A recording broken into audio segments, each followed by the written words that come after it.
Good evening, fellow Toastmasters and my dear guests present here. A warm welcome to meeting number 20 of Gabbys International Toastmasters Club. I am Maanvi Kumar, the Sergeant at Arms for today's meeting. I'm sure you all are as excited as I am. The meeting will be blocked for 2 hours and you are expected to stay for the entire duration. I would like to begin by starting the mission of the Toastmasters Club. We provide a supportive and a positive learning experience in which members are empowered to develop communication and leadership skills, resulting in greater self confidence and personal growth. Before we officially begin the speech marathon, I would like to highlight few key points. Your video should be on and audio should be off. Audio should only be on when you are called to speak or mute to speak. Regarding the topics of sex, religion, and politics, even though Toastmasters International does not put any restriction on speaking on these topics, we at Gabby's International Toastmasters Club request all the speakers and role takers to be mindful and responsible and abstain from expressing any controversial views on these sensitive topics. I also urge you to be cognizant of the fact that we as a club practice diversity and inclusion both in letter and in spirit, hence ensuring there are no sexist, racist, or any such undertone that creates hostility or discomfort for the members or the guests.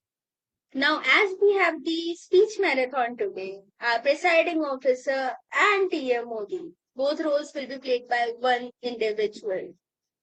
She is a certified coach, soft skill trainer, and image consultant. She has over 13 years of corporate experience in developing people, processes, and organizations. She specializes in HRM, executive coaching, soft skill training, and facilitation. She is none other than our Toastmaster of the day, Toastmaster Shaifali Singh. I would like to call upon Toastmaster Shaifali. The stage is all yours. Thank you, Toastmaster Maanvi, for that introduction, and good evening to everyone present here. So, in my role as a Toastmaster, first of all, I would like to describe the structure of what we are doing today, especially for the benefit of our guests. Today, in a regular Toastmasters meeting, we have three sections.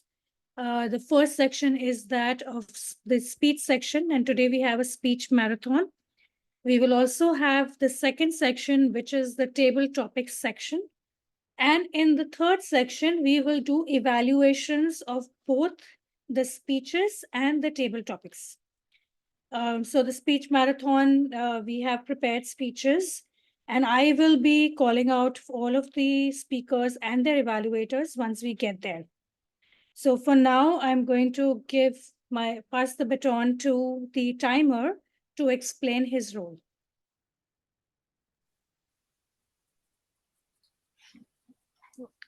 Thank you, Toastmasters Shaifali.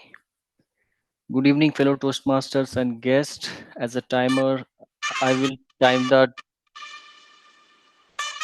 the table topic speakers, formal speeches, and the evaluations.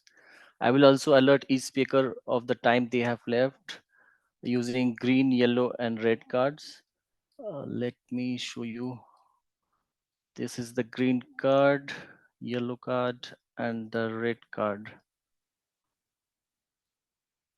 Okay. So for table topic speakers should limit their remarks to no more than 2 minutes. At 1 minute, I will raise the green card. At 1 minute and 30 seconds, I will raise the yellow card. At 2 minutes, I will raise the red card. For icebreaker speeches should be 4 to 6 minutes in length. At 4 minutes, I will raise the green card. At 5 minutes, I will raise the yellow card. At 6 minutes, I will raise the red card. So for prepared speeches, it should be 5 to 7 minutes in length. At 5 minutes, I will raise the green card. At 6 minutes, I will raise the yellow card. At 7 minutes, I will raise the red card. For individual evaluations, it should be between 2 to 3 minutes. At 2 minutes, I will raise the green card. At 2 minutes and 30 seconds, I will raise the yellow card. At 3 minutes, I will raise the red card. And for table topics evaluation, it should be between 8 to 10 minutes. At 8 minutes, I will raise the green card. At 9 minutes, I will raise the yellow card. At 10 minutes, I will raise the red card. Thank you. Over to you, Toastmasters Shaifali. Uh, Thank you, Toastmaster Arjun, for explaining your role. So let's get started with the prepared speeches. So, calling upon our first evaluator of the speech, I would like to check if we have the evaluator in the room. Toastmaster Lasantha, are you there in the room? Yeah, I'm here. Well, it looks difficult to switch on my video. Please kindly consider it because I can't. Can you hear me? I can hear you. There's a bit of a noise at the background. Is it okay right now? Yes. I'm sorry about I'm traveling. That's okay. All right, not a problem. So let me start by introducing the speaker for this the first project, Toastmaster Raghav. So Toastmaster Raghav is a highly self-motivated, analytical, and inquisitive individual, currently working as a space technology consultant with Deloitte. Deloitte and post his 8-year stint as a scientist at ISRO. And post ISRO, he pursued his MBA in technology and business management to further develop his interests in business. He has 8 years of experience in the space and rocket industry, having handled end-to-end operations and leading cross-functional teams for integration, testing, launch. Okay, so can I confirm if Toastmaster Raghav is there in the meeting? Yes, hi. Hi, all Toastmasters. Hi, T1D, TMOD. Right. Okay, so Toastmaster Raghav will be presenting his L1P1 project on presentation mastery. This is going to be his icebreaker speech. The objective of this speech is for Toastmaster to introduce himself, and the speech duration is going to be 4 to 6 minutes. His speech title is Embracing the Fears. So over to you, Toastmaster Raghav. Yes. Yeah, good evening, all Toastmasters. Today, as she mentioned, this is my icebreaker speech. So let's start. Title is Embracing My Fears. We all have that one friend who brings out the best out of us. I could able to achieve and explore many things in my life just because of that close friend. He was with me and challenging me every time when I held or step back. I'll introduce him after a small story. When I was born, my parents had a strong sense of fear about how they would be surviving with nothing in hand and how they will be raising their children and provide them better education. They both were illiterates and they don't know how any other work other than farming. With nothing in hand but huge dreams for their children, they came to nearby town and set up a small tea shop. With that, they gave the best possible life to us. Thank them. Today, I'm here in front of you all with a degree in aerospace from the only Institute of Space Science and worked as a scientist in ISRO for almost a decade, which my parents and I'm being very proud of. I wouldn't be here hadn't they challenged and faced that strong feeling inside them called fear. Now, I'm introducing my all dear friend, Fear, who has been there with me and challenged me every time. Let me tell you another story, how fear has changed my whole course of my life. I took my big joint family. Actually, it's really big. It's almost like 20 members. We went on a pilgrimage site on the banks of Godavari. While I was bathing in the river, suddenly I slipped off and swayed by the strong streams of water. I got very much feared and like the death on my face. I didn't know how to swim, but I just wanted to live badly. Who doesn't want to anyway? I faced that fear and challenged myself just to live.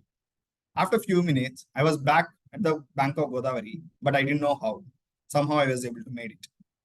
Slowly, I made a strong friendship with fear and challenged him every time. I started doing things which scares me. I choose to live my life to the fullest. So I went on solo trekking and I had the fear of cold temperatures. So I went on experiencing minus temperatures. With the fear of health issues, I took up exercising and went on for cycling 100 kilometers, 150 kilometers, and had the fear of heights. So did the paragliding. So I started exploring and experiencing things. Today, I have enough stories and experiences to share with you all. Just because of that, I had fear. Had I got feared, I wouldn't have helped those 12,000 pedestrians who are trying to reach their hometown during the second wave of COVID pandemic. And even before leaving ISRO and joining a newly established MBA college for doing an executive MBA, I had this fear within me for almost a month or two. The fear of transition from a government sector to the corporate world. I couldn't assess the decision of leaving a well and reputed and prideful job, that was just after a year of marriage and expecting a baby also at that point of time. So just for the sake of my dreams, I have faced that fear and challenged it again. And here I am, who has completed post-graduation and now working with a global consulting firm for the space sector. And I am here still facing the fear of public speaking even now. Now, I have a 1.5-year-old baby. And now I'm in the same situation where my father had. That little sense of responsibility of raising, that fear of little sense of responsibility. But it's a mixed feeling of fear and excitement. So now facing the fear and challenging it every time has made my life better and made me a hyper cool guy, to be frankly. So embrace the fear and challenge the fears within you and live the life. Actually, this speech, I thought it for the achieving the fears theme with the theme, but finally I'm giving it now. So thank you all.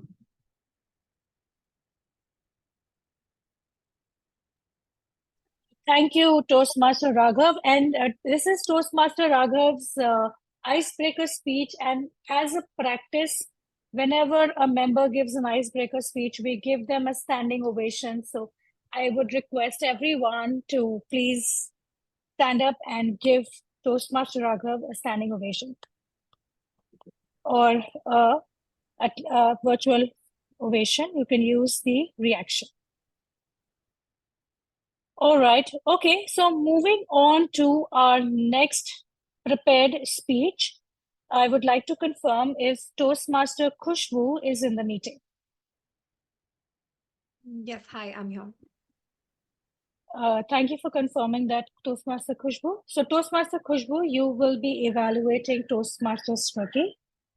Just to introduce Toastmaster Khushbu, she is a second-generation entrepreneur, a member of Mumbai Toastmaster for 2 years, past Vice President of Public Relations and Club Treasurer. She's the president of Shiv Yog Foundation, which is in Goregaon West chapter, that promotes mental health and mindfulness. She gravitates towards photography, content writing, tablescaping, and globe trotting. Toastmaster Khushbu is going to be evaluating Toastmaster Smruti. Toastmaster Smruti was a sales manager by profession and is a certified soft skills trainer by interest. I'm sorry, am I getting this right? You are, the speech is by Smruti, right? Or did I get it wrong? Yes. Right, No, okay, all that's right. Okay. After almost a decade, she is now a full-time management student by virtue of time. She joined Toastmasters to sharpen her soul. So, sorry, may I request the phones and mics to be on mute, please? Thank you so much. So Toastmaster Smruti is also going to be attempting her icebreaker speech. The purpose of the speech is for the members to introduce themselves to the club and learn the basic structure of public speech. The length of her speech is 4 to 6 minutes. The title of her speech is Just Like Salt. Over to you, Toastmaster Smruti, just like thought.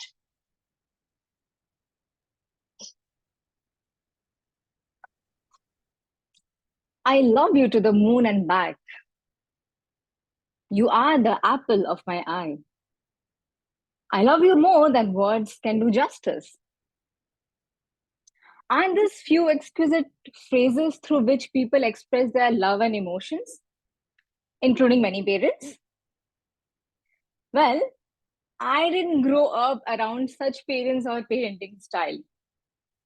Being a part of an economically sound middle class family, my parents' love language was food.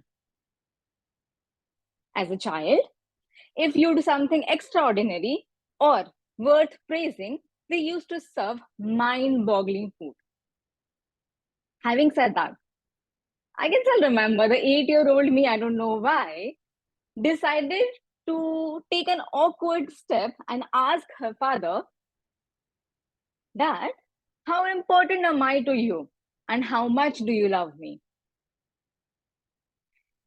He moved his stringent parenting glass and said those 3 magical words, just like salt. Fellow Toastmasters, distinguished Toastmasters, and my dear guest. As I am standing here today to share a snippet of my introduction, I thought to introduce you those 3 magical words that has huge impact and holds a lot of gravity in my life back on those days and till today. I was and I am blessed to have men in my life who dominate the kitchen both with their cooking experience and expertise. My dad was a chef by profession. Definitely, food was his love language.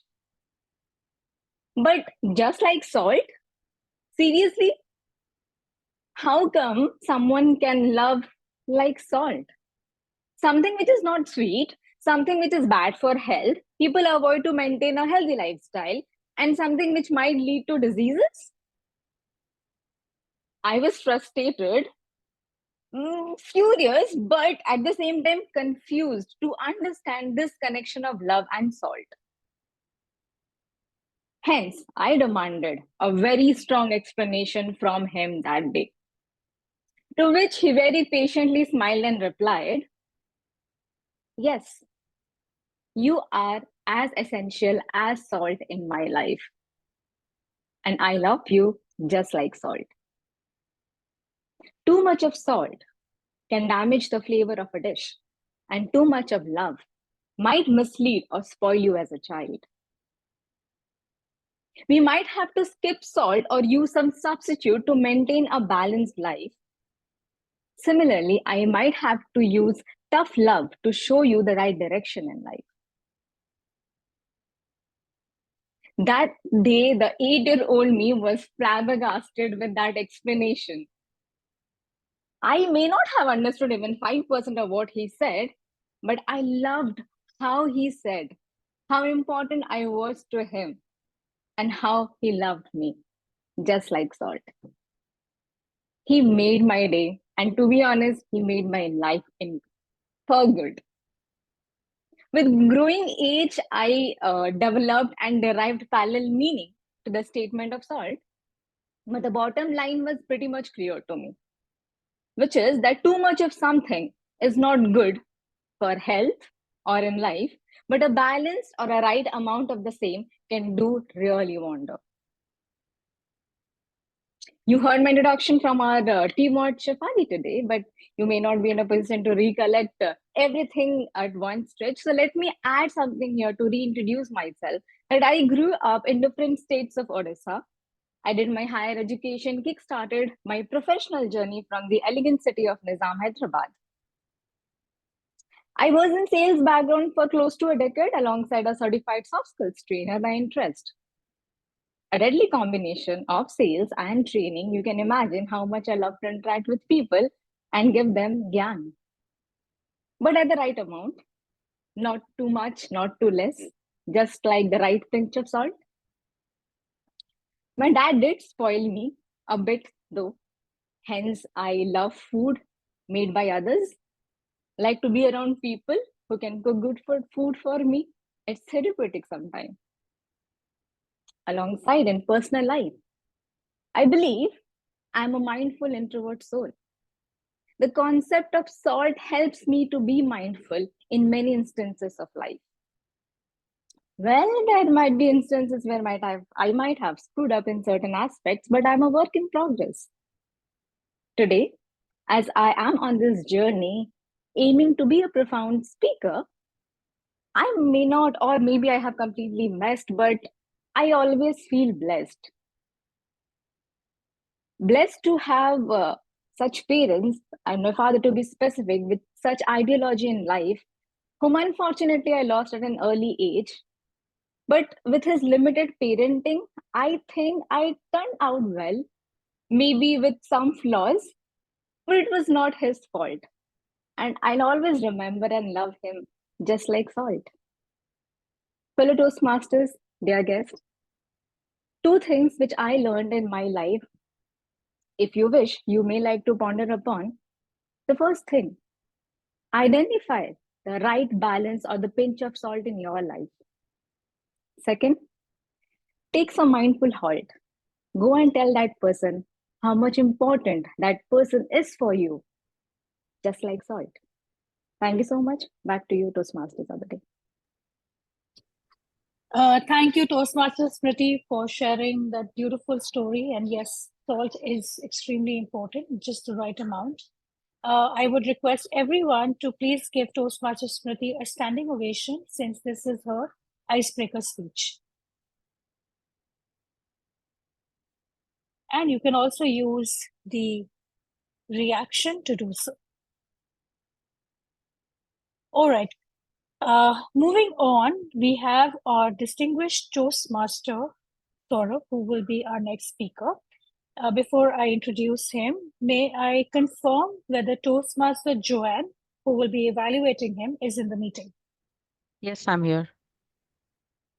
Thank you for that confirmation, Toastmaster Joane. So introducing Toastmaster Joane, she is a content writer and a passionate reader, is an introvert who finds joy in conversation. She immerses herself in diverse music, genres, and languages, while her free evenings are spent treasure hunting in vintage book and stationery stores. Hailing from Mumbai, she cherishes the sunrises and sunsets at Marine Drive. So, Toastmaster Joane, you will be evaluating distinguished Toastmaster Sourav Dutta.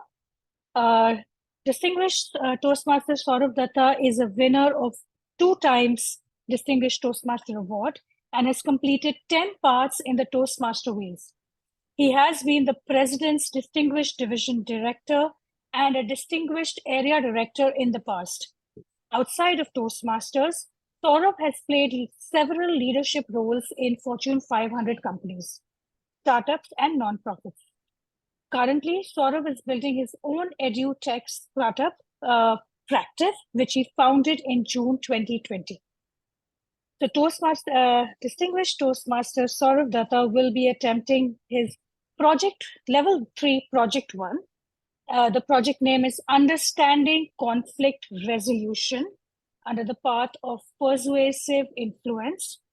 The objective of this speech is, the purpose of this project is for the member to develop and enhance his or her understanding of the steps and strategies to address conflict, and also to share some aspects of his or her experience learning about resolving conflict. The speech title is This Is Not Done. Over to you, distinguished Toastmaster Sourav Dutta. This is not done. This is not done. This is so not done, Saurav. I didn't apply for the job. You guys literally hunted me through LinkedIn. And then after that, I had a series of emails from your HR saying that, do you want to join me? After that, you called me. I was very clear, Saurav, that I can never move to Bangalore. My husband has a job here in Delhi, and I can no way move to Bangalore. Not only that, we've got a family business here. I was very clear from day one, and you told me very clearly that I will never be asked to move to Bangalore. And today, you're calling me up and saying that if I don't move to Bangalore, I don't have this job. I left a secure job. I left a good job. I had a good package there. What nonsense is this? This was my team member Manpreet talking to me. She was very angry, extremely agitated, and she was definitely not being polite, respectful, particularly when she was interacting with her manager. But there was one problem. Guess what? Everything that she said was right. Nothing that she said was incorrect. It is a fact that Manpreet never wanted to join us. We literally coaxed and cajoled and found her because we wanted someone with an experience in education and technology both. And she was a perfect fit to lead the team. This was during my HP days when I was responsible for expanding our nearshore facility. So there are 3 facilities that we identified. One was Bangalore, obviously. And the other 2, one was Gurgaon. There are 3 more, Gurgaon, Guadalajara, and there was one in Poland. So we wanted to start off our nearshore facilities because we wanted to, kind of mitigate the business risk in case something happens in Bangalore and blah, blah, blah. Long story short, because of the challenging market scenarios, what happened after a few months is that we had to take a call that we cannot operate 3 offshore locations outside of Bangalore. So we decided to close down all the 3. Guadalajara in Mexico, the Poland office, and also the Gurgaon office. Manpreet was leading a team there, a pretty large team. All of those members, all of the team members there and her team members have been given a choice. You either move to Bangalore or take up another job with a CBRS package. Most of them decided to move to Bangalore, except for 1Z, 2Z people. Manpreet was the only one who put her foot down. And she was extremely angry. And I told you why, because she was very clear from the time she joined that she will never be able to move to Bangalore. And I personally gave her the assurance she will never be asked to move to Bangalore. And there I was calling her up and telling her to do exactly what I promised I will not. A classic conflict situation in corporates because situations change. Was I doing it for fun? Was I doing it because I wanted to show my power, my strength? No. The business realities changed, the business imperatives changed, the challenges changed, new challenges emerged, and we were not able to cope up with them without making some hard decisions. But for Manpreet, there was only one decision that she had to make, and that is she will not leave Delhi. And that meant we will have to terminate her. How would we handle this kind of situation? Where on one side there is reason, on the other side there is logic. None of us are wrong, but none of us can have our way. So what do we do? I used something, a combination of 3 tactics, as we saw, which I wanted to share with you all here. The first one is assertion. To explain assertion, how I used it with Manpreet, I would take another example, something that I heard from one of my friends here. He works in the police department. And he said that when the media interviews happen, this is the technique that they use. So imagine, this is the situation. He's giving an interview, sitting in a press conference. There are media personalities in front of him. And one of them asks, "Sir, so you have filed an FIR against this particular minister, but you have not arrested him. Why?" "We have filed an FIR against this minister. We have launched an investigation. If we find something against him during the course of the investigation, we will file a charge sheet and we will arrest him if necessary." "Okay, but do you really think that you will arrest a minister?" "We have filed an FIR against the minister. We have already launched an investigation. We are doing the investigation. We will file a charge sheet and we will arrest him if necessary." "But sir, it has never happened in the history of Indian democracy that, we have arrested a minister just like that. Don't you need the chief minister's permission?" "We have filed an FIR against the minister. We are launching an investigation. We will go into the details. If we find something against him, then we will definitely arrest him after we file a charge sheet." So basically, what they do is they keep on repeating the same line again and again in the same words so that the opponent person basically gives up. And this is what I did with Manpreet. I kept on repeating the business realities time and again, the same thing which I've already told her. At some point, she found it very insensitive because she felt that, I'm not taking cognizance of what she is saying. But I wanted this to go deep inside her head that I'm doing it out of the business compulsions. The second tactic that I used, or the strategy rather, I would say, is collaboration. I could have left Manpreet in a lurch and said that, it's your problem, you figure it out. Yes, I told at that point of time, what can I do now? But I did not do that. Instead, this is what I told her. Manpreet, I understand that the situations have changed and I understand that your challenges are still the same. Why don't we work on this together? Let me do this. Share your resume with me. Let me look for opportunities in other offices in HP in Delhi. Maybe we can find you something in other offices in Delhi.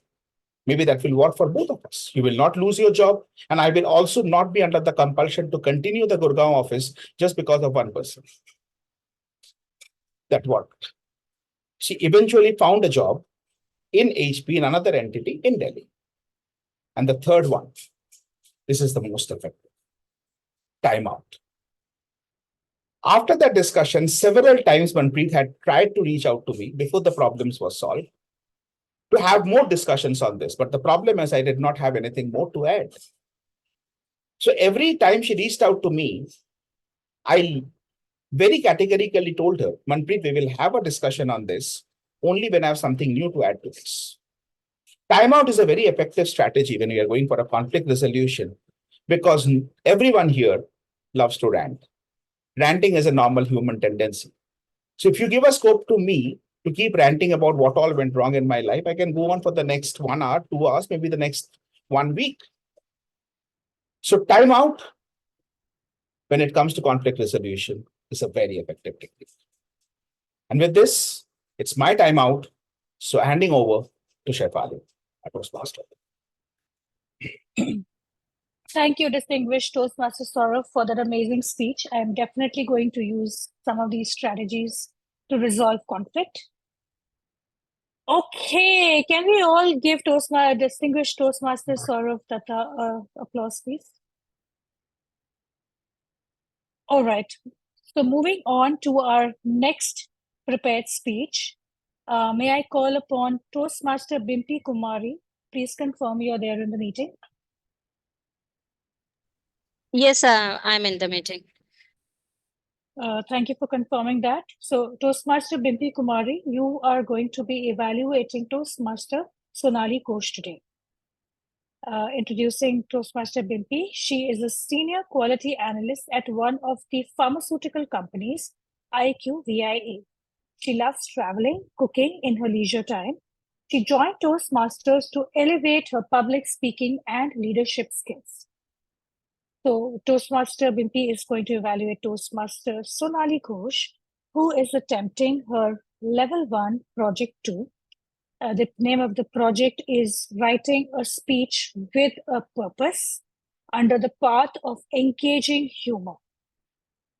The project, the speech purpose is to inform the audience of the perils of imposter syndrome, how it decapitates people psychologically before taking a big leap in life, and how to navigate through the syndrome and guide oneself to greater heights. Her speech length today is going to be 5 to 7 minutes. Speech title, Beating Imposterism.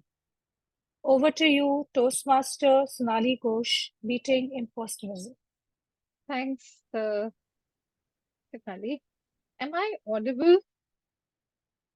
Am I audible and Yes. visible? Yeah? Yes, you're Okay. audible and visible. Okay, so let me know when I can start. Should I start now? Please go ahead. Here I am, on top of Mumbai's tallest tower, doing exactly what you would be doing, looking down. This vantage view here gives me a 360-degree perspective of the entire city. Wow. Hey, what's there? A chain snatcher dashing away with a chain. What would you do if you confronted something like this? Not stand and stare, would you?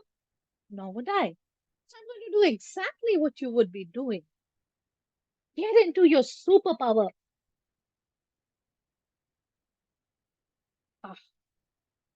just at the right minute. Yeah, shoot my webs, pull down 80 stories, knock down the villain, and jerk out the chain from him. Hand it over to the right person. Ooh, that was close. No guesses for who you are and who I am. Dear and respected Toast Spider men and women and Toast Spider guests, I am Toast Spider Sonali for you. In real life, whenever you are asked to take on center stage and pull out the superpower inside you, do you trust yourself that you have the superpowers like Spider-Man? Most people in their lifetime get stuck in Peter Parker saga. Peter Parker, by the way, is the face behind Spider-Man. Peter Parker is a shy journalist. He's timid, quiet, and rather withdrawn, quite unlike Spider-Man, who's cocky and confident. Life throws at us umpteen situations where it wants us to take center stage, be the best version of ourselves. But what do we end up doing? We end up withdrawing, feeling awkward, feeling almost like a fraud. No, this is not me. I can't do it. But if we are pushed to do it, many of us still feel a dread inside. Okay, I take the limelight. At worst, I feel like a fraud inside. And that is why this syndrome is called imposter syndrome. I like to call it the spider person syndrome. You might be thinking, is it for real? Is there something called imposter syndrome? You bet there is. This term was coined sometime in 1978.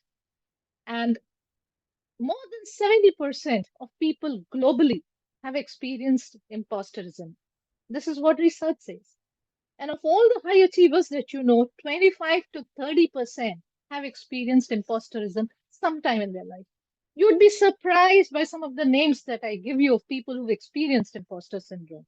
Albert Einstein, Michelle Obama, Tom Hanks, Serena Williams, Maya Angelou, just a few names, and there would be as many in the Indian scenario. It's just that we don't have enough data in India. So how does imposterism strike you? It strikes at the most inopportune of moments when you want to showcase yourself, when you need to take up the best version of yourself. That's when it strikes you, hits you, and hijacks your self-confidence. It makes you feel awkward, and it gives you a sense of dread that you would be found out. And what happens with most people when they are pushed to take on center stage, they would be like, no. This is not me. And they get more comfortable being who they are, walking back into the comfort zone, being Peter Parker, because that's the simplest thing to do. All the while, the strange bit here is they feel everybody else out there is sorted and smart. Let me give you an example. So a friend of mine, whom I really admire for her trajectory in the corporate ladder, and a director in one of the well-known NBFCs, she's a CS MBA, had to deliver a talk to the corporate audience. And this is a call she made sometime a few weeks before the Women's Day. Her talk was scheduled on Women's Day. And she says, I don't want to do it. Today, everything is on Google. Everybody knows everything. The audience is young, the audience is smart. What will I add to this? Oh, for all the years of experience and the awesomeness that she has accumulated in her life, she had to go through this stage. I can't tell you what it took me to adjust her spider person mask for her. And you might be wondering whether I experience imposterism too.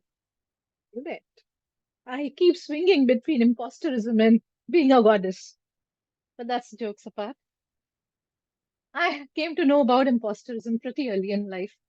And that set me thinking, how do I navigate through it? So here are a couple of interventions that I have for you, how to navigate through imposterism. First, face your inner child, face your inner traumas. It's very important to unveil the traumas, the social, cultural biases we've accumulated in our lifetime, which seeps into our work sphere. It's important to segregate the social biases from the people and the incidences.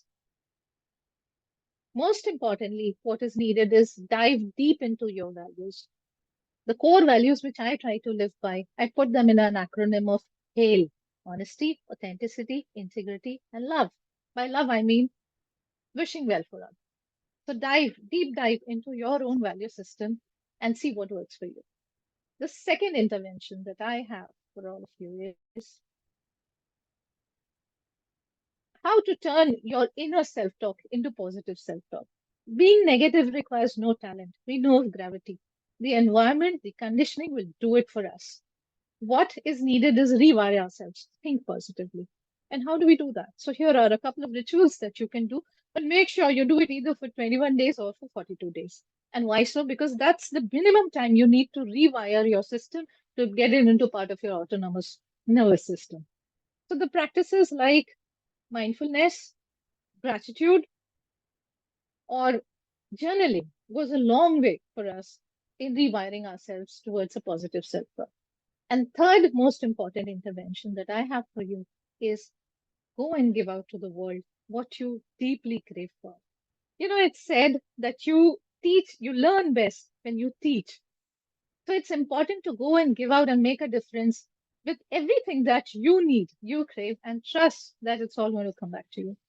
So next time when you have to come out of your caterpillar suit, trust that you can, trust the day of Peter Parker is over, trust that you can fly, fly, fly, fly high on Toastmasters. Thank you.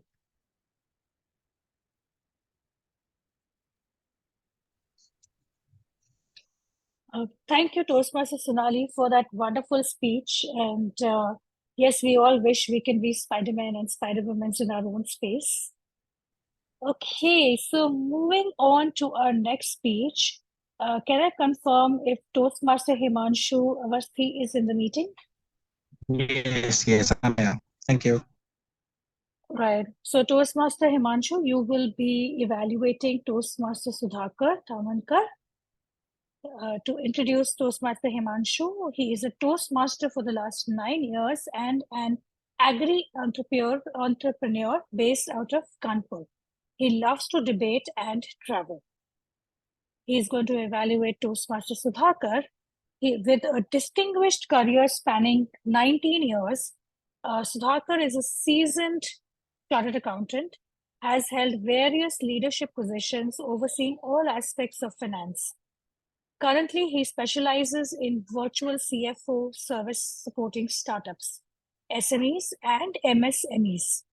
He likes cycling, yoga, fitness, reading books, and traveling in his free time.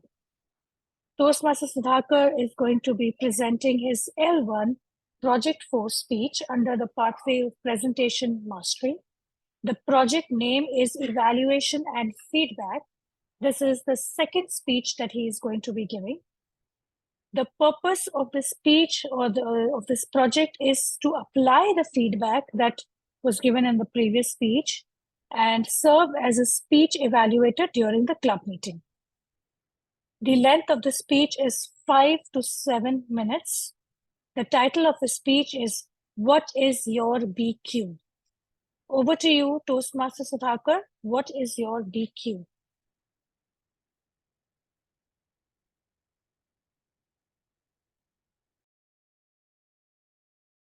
Toastmaster Sudhakar, you need to unmute yourself.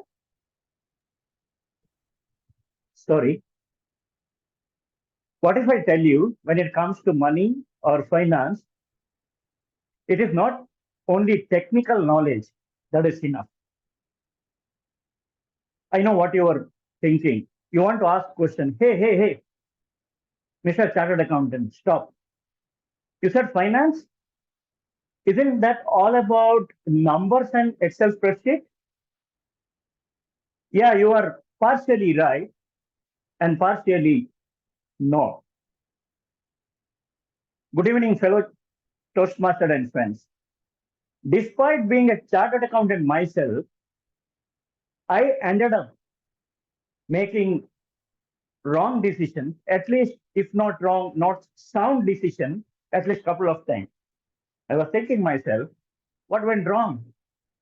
This self-realization led me to deeper into to find out, dig deeper as to what is the root cause of this. Let me paint the picture. You are walking down the street or in a mall. You see a beautiful advertisement or a beautiful dress. Next moment, you are inside the showroom. And maybe half an hour after that, you will be swiping your credit card. Is it familiar to you? Of course, to few of us. This is impulse purchasing. However, it is not only about impulse purchase or we are not able to control our emotions or weak willpower. It is much more than that. Welcome to the world of behavior finance. What is behavior finance? Normally, our thought process is I am in good in finance, or I am not in good finance based on your technical knowledge. You may think that I'm technically sound, therefore I am good in finance, or I don't have subject matter expertise, so therefore I am not. You are partially right, maybe 50% right and 50% wrong. The reason is when we apply our rational mind, particularly finance related thing, we talk about, we bring the conscious mind or conscious awareness. And whenever we go as a whole.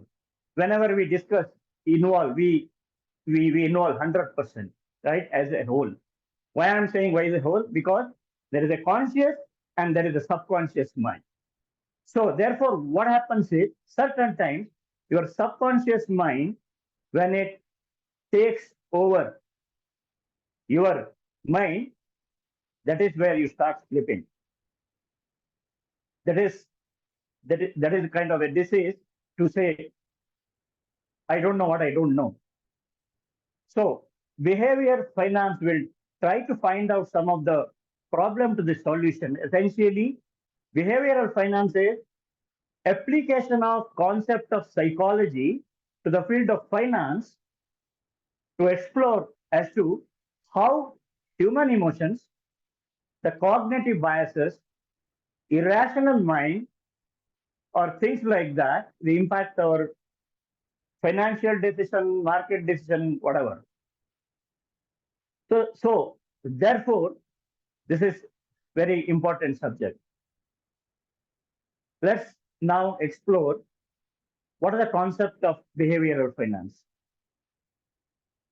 The one and foremost is the cognitive bias. When I say cognitive bias, I think it is not a new terminology for sure. You might have heard already. Why?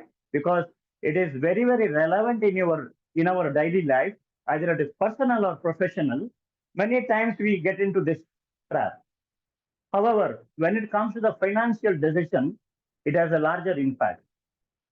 When I talk about cognitive biases, there are many biases, but I'll talk about very few. That is confirmation bias, the herd mentality, the anchoring or overconfidence. What is confirmation bias? It is like you are wearing a glass, and that glass can't see everything. It is only subjective, only the object which we fed into that, right? Only few objects. So that is your confirmation bias. In the sense, it is like I want to hear what I want to hear. That's it. So I have already made my mind. This is what it is. So particularly when it comes to stock market, say for example, you invested in stock in a tech company stock, it is going up. When it is going up, you are telling yourself, see, it is my right decision. I did right. And when the prices are falling, you might say, see, my decision still is right. Let's wait for some time. So therefore, you may not actually act quickly according to the situation. Now, I don't get deeper into other biases, but herd mentality is about like what happened in COVID. When Sensex crashed to 30,000 from 45, everybody started selling. However, in a logical, when you apply the logical mind, it should be when the stock market is going up, you have to sell. And when stock market is coming down, you have to buy. That is how it should be. But why we behave differently? Because of the fear. that is where the emotions come into picture. It may be fear, it may be greed, or it may be so many other emotions. Therefore, I again repeat my first sentence. When it comes to finance, it is not only the technical knowledge what is important, it is other part like emotional behavioral finance, which is emotions part of that, also important. So maybe next time when you take financial decision, watch this aspect, the emotions, existence of emotions or your irrational mind, etc., because that is very important. So it is not only IQ what is important, not the EQ what is important. It is also BQ, that is behavior quotient, also important when you're when we taking financial decisions. Over to you, TMOD. Thank you, Toastmaster Sudhakar, for that wonderful speech. I'm sure all of us have been guilty of impulse buying. So thank you for educating us on that today. All right, moving on to our last prepared speech for the day. May I confirm if Toastmaster Upasana Ghosh is present in the meeting? Yes, I'm present. Thank you for that. Toastmaster Upasana, you are going to be the evaluator for Toastmaster Sanchit. Introducing Toastmaster Upasana, she is a chirpy, happy-go-lucky bookworm who loves to eat, cook, travel, listen to music, and read about Indian mythology. She's been fortunate enough to visit 13 different countries and loves exploring new cultures. Currently, she works as a senior technical writer for an MNC. Toastmaster Upasana will be evaluating Toastmaster Sanchit, who is appearing for his Level 1 Project 4 speech under the path of presentation mastery. The purpose of the speech is, I'm so sorry, just allow me a minute. The purpose of this speech is to practice applying feedback and serve as a speech evaluator during the club meeting. This is the first part of his speech that he's going to attempt. The length of the speech is 5 to 7 minutes. The speech title is Data Dilemmas. Over to you, Toastmaster Sanchit, Data Dilemmas. Thank you. Those were some wonderful speeches. So, how many of you have heard this phrase, data is the new oil? I think most of us. Probably there are some people in this room who might be working as a data scientist, data engineer, or a data analyst. Or there might be some people who want to get into this field of data. For the people who are not, I'm talking about the exact same field which you might see on the LinkedIn, wherein the influencers are posting with the caption, learn prompt engineering or data science, or end up losing your job in the next 2 years. So I have been working as a data scientist for past 4 years. I use data and analytics to transform out the businesses and make the processes more efficient. I find data to have a lot of power, which can transform out the future. But these days, I have also come to understand that with great power comes great responsibility.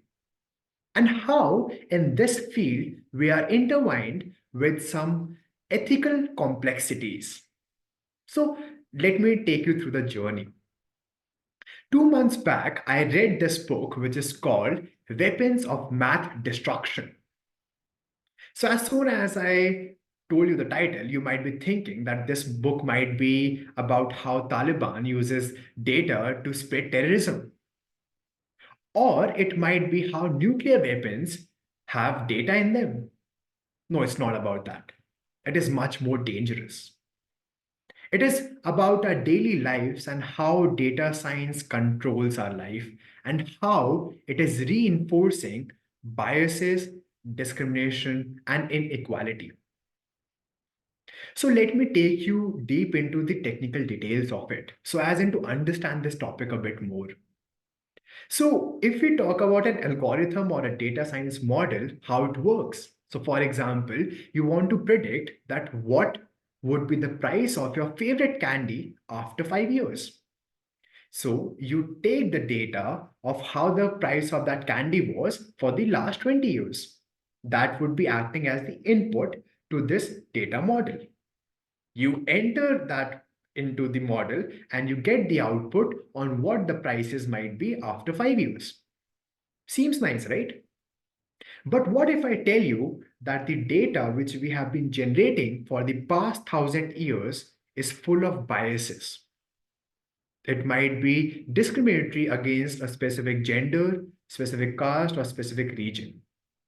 And when we are putting this discriminatory data into the model, then the output reinforces or amplifies of the biases. For example, there was a girl with the name of Sarah. She was in our high school and she wanted to get into the best Ivy school colleges.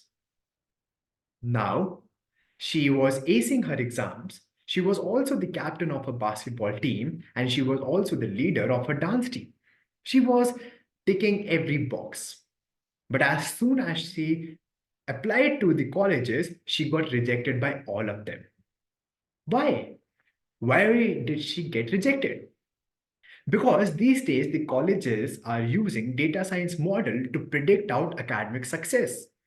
And one of the parameters they use is which place you belong to. So her PIN code was something wherein the people didn't succeed. So that's why she was denied admission. Do you think it's fair? Certainly not. Let me take you through one more example. So for example, these days data science is also being used in the judiciary. So in one locality, they found that there were a lot of crimes happening. So data science model predicted that we have to increase the number of policemen there. But what happened due to that was it actually led to a case of over policing. Now, what this means? This means that due to the over policing, the crimes are increasing. Number one, people are more destroyed by the policemen, or they are destroyed by the mentality of having more policemen in the locality. And number two, just for the petty crimes, they are being charged more, which is leading to more crimes. So now if you think about it, we have crimes, data science model is asking for more policemen, and more policemen leads to more crime. Now, this might seem like a scary situation for you. Now, what if we have to combat this ethical dilemma? We have two main steps which we can take. Number one, have more representation in the people who are working on the design of this data model. If we have people from different backgrounds, then they would understand wherein the biases might creep in. So we can counter out those discriminatory biases. Point number two, we shouldn't be using data science model or algorithms for making critical decisions. For example, judiciary, lending, hiring. I think data science models are not that advanced that we can use it for these major decisions. Now, we have talked about everything on how we can combat out this ethical dilemma. We all understand that data has a lot of power and it can transform out the world for better. After the advent of Gen AI and artificial intelligence, there might be a time in the future when there might be no disease or no wars. But my question to you guys is, are we trying to create a better world? Or are we trying to create a better and fair world? The choice is yours. Thank you.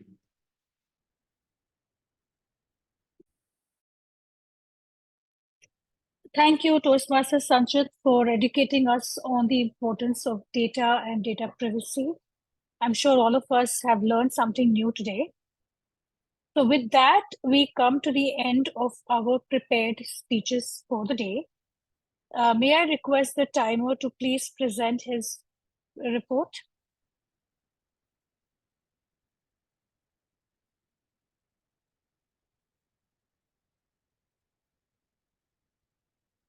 Toastmaster Arjun, would you be presenting your report, the timer report? Timer can announce are there any disqualifications or not. They can share. Okay.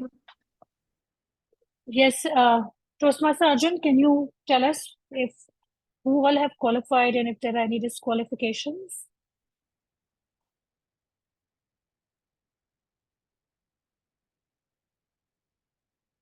Okay.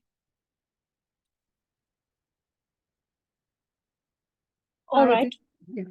In the interest of time, since we at Toastmasters are very particular on, how the meeting flows, so I will request Toastmaster Arjun to present the timers report after we conduct our next session. But before we get into the table topics, we will take a quick break of 5 minutes. So it is 8:01 right now. Can we all be back by 8:06? All right. Welcome back, everyone, to the Toastmasters meeting today.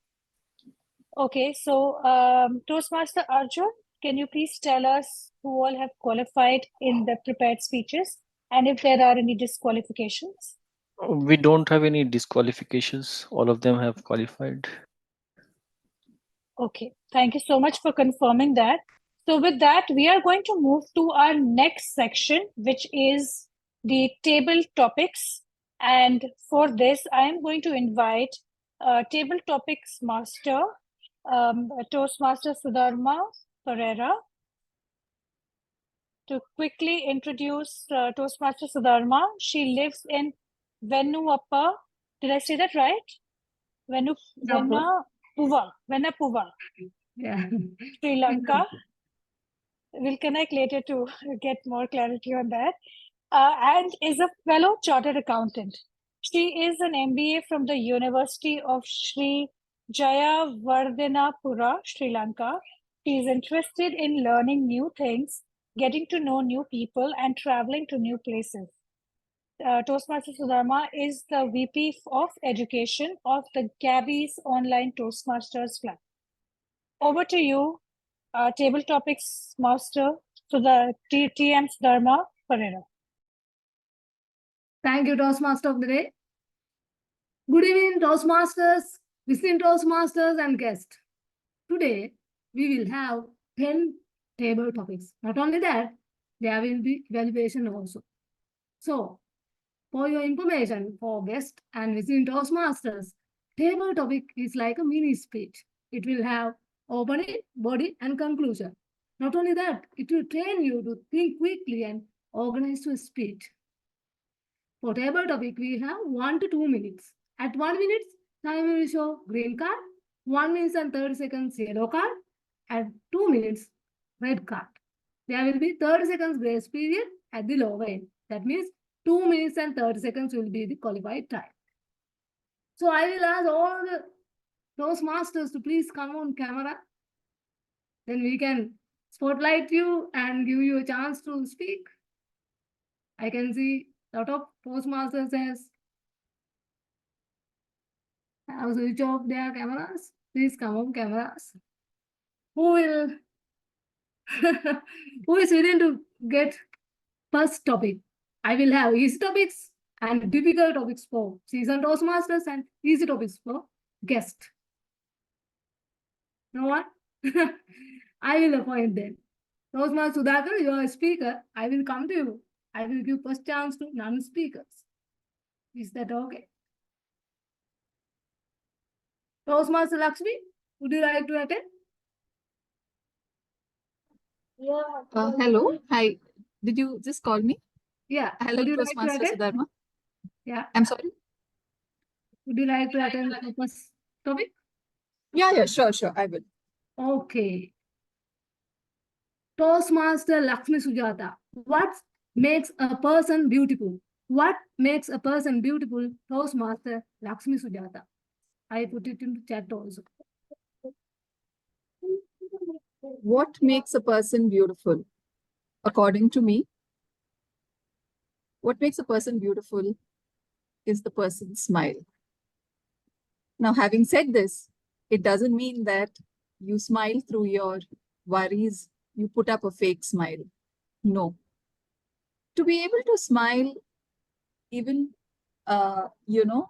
at yourself, every day when you wake up, you look at the mirror and just give yourself that little smile and tell, hey, I know things might be difficult for you today, but you can do it. Because I know you are worth it and you can totally do it.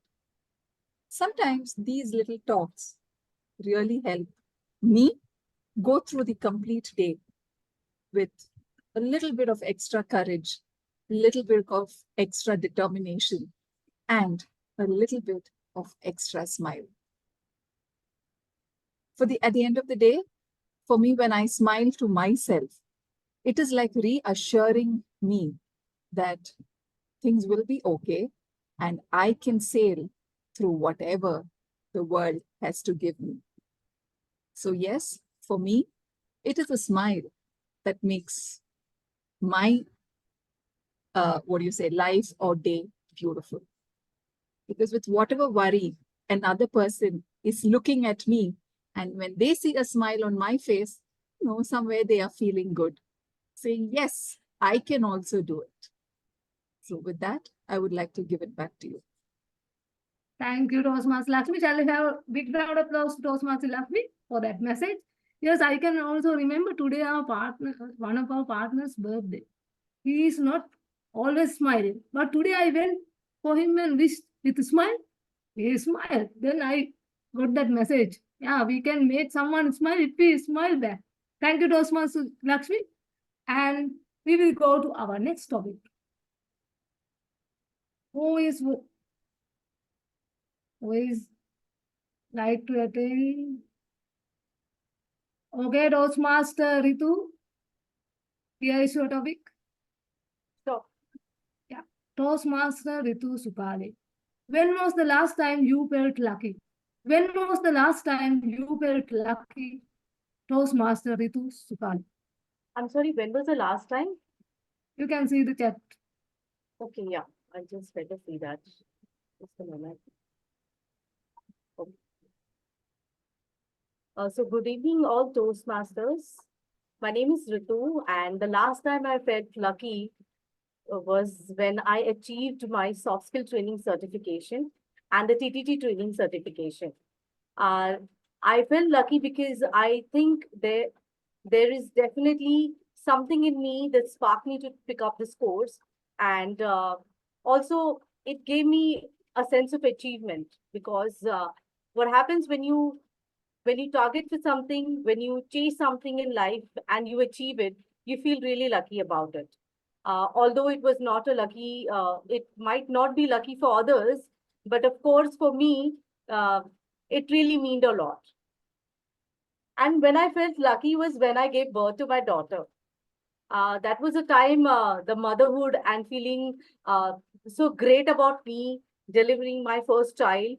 I felt so lucky. I was just top of my world. I just felt that this is a moment that I should be proud of.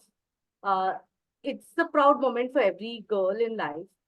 When she sees the little fairy in her arms, I felt really, really lucky. So these are the two things I feel that I am lucky. I'm born lucky with this.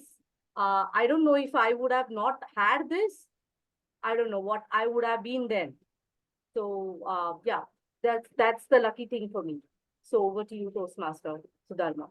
Thank you. Thank you, Toastmaster Ritu. Shall we have a big round of applause to Toastmaster Ritu for attending table topic? And yeah, every mother is lucky because that is the most waiting period for woman. So I have heard that girl will become perfect after becoming a mother. So congratulations for being a mother. And shall we go for next topic? I would like to invite DDM Sourav Dutta. He will be attending our division contest also. So I have a very good topic for him. Yeah, DDM Sourav. Every bend in the road is not the end of the road. Every bend in the road is not the end of the road. DTM Sauruda.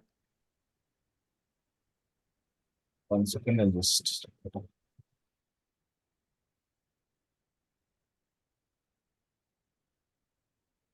For Suman, it was the end of the world.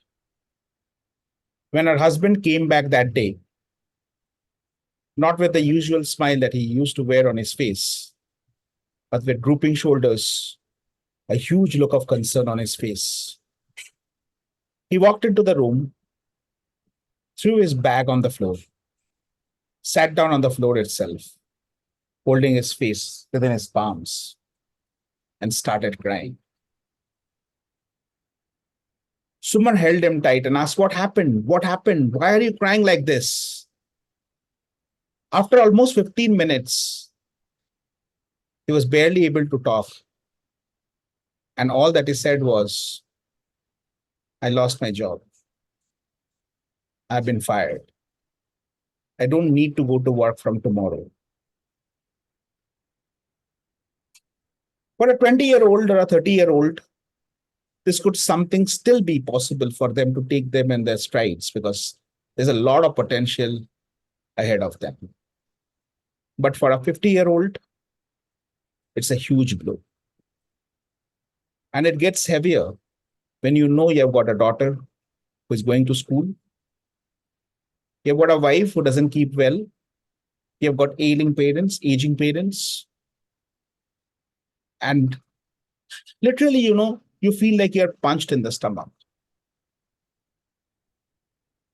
That was the day. And then, very recently, when I met Suman, I found a different person altogether. The Suman that called me that day to say that her husband lost his job, and the Suman that I met the next day, when I spoke to her very recently, were two different people. And I asked her, "What happened? What changed?" She said, "We decided to take it heads on. I started working. We started working together. And finally, we did not only make ends meet, but we actually built our own establishment, our own enterprise. And we are doing really well today." So, my friends, it's a bend and not the end, no matter what unfortunate signals the universe sends. Back to you, tabletop master.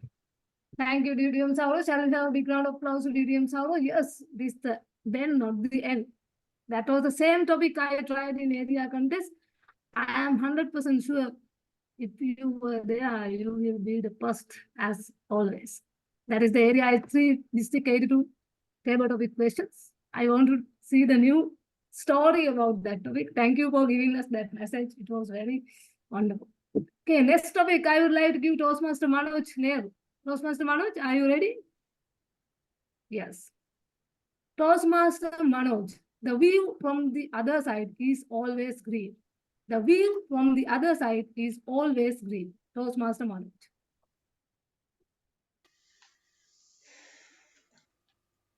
Fellow Toastmasters and distinguished guests, I've recently had a new SUV, and I was driving on towards going for my training for table tennis. And on a narrow lane, I saw a driver driving at a speed of 40 to 50 miles per hour in a small narrow lane. And I know that if I'm going to take car quite close to him, he's going to hit me that. So I was trying to take the car on the curb. And you know what? He hit that. He hit my car and vanished off from the place. Now, luckily, because of the geographical place, I'm well versed about that. I tracked him down. I went there, spoke to him. We figured it out how we're going to get the insurance back. But he was a bit nasty. His communication was not really good. He was not happy to share the insurance detail. He was not happy to share his address. He's not happy to share his contact details.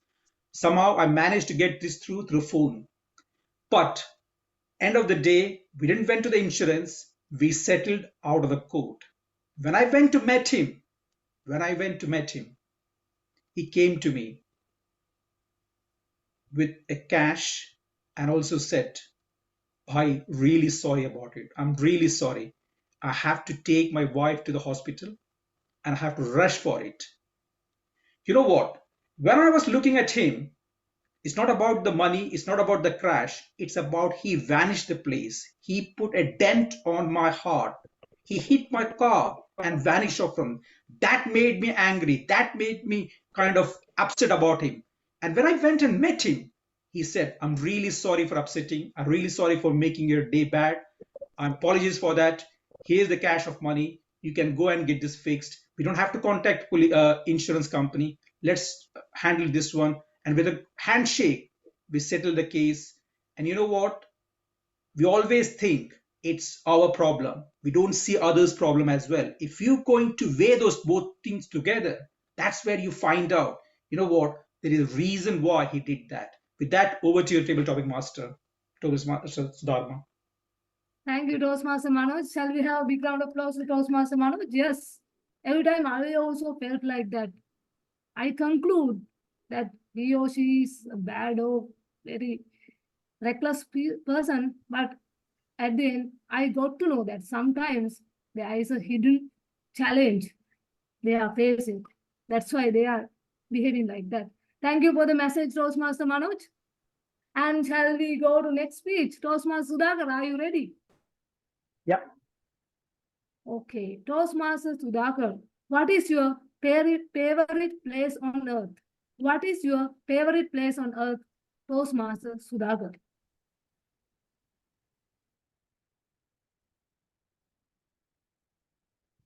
Okay. If you asked me this question maybe a couple of years back, I would have said, I would have given some names or locations. I would have said Goa or Paris. But today, particularly after I left my corporate job, today, favorite place on earth is visiting myself. So many times, particularly when I was working in the corporate, because of we are always busy, there were some questions which are unfavorable or not. I don't want to ask that question because I didn't have answer. I always skipped that. I was always avoided. And I said myself, this is what I am, and I did best because of the situation. I didn't want to actually go back. Today, I'm a bit different person. So I revisit myself, go back, revisit those days or those situations to reflect was I was right, or I was wrong. Or if I was wrong, I don't hesitate actually go back and revisit. Or a couple of times I met the person, I said I was sorry for whatever I did 15 years back. So back to you, table topics. So that is what favorite place on earth today, if you ask me. Thank you, Toastmaster Sudhakar. Yeah, we want to go to our friends and our known people and get back to us right advisors. Thank you for the message, Toastmaster Sudhakar. So, Toastmaster Lasantha, would you like to try next topic? Yeah, sure. Okay. Toastmaster Lasantha, what is the best decision you have ever made? What is the best decision you have ever made, Toastmaster Lasantha?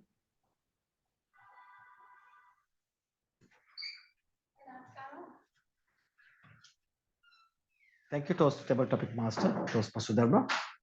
The best decision that I've ever made in my life.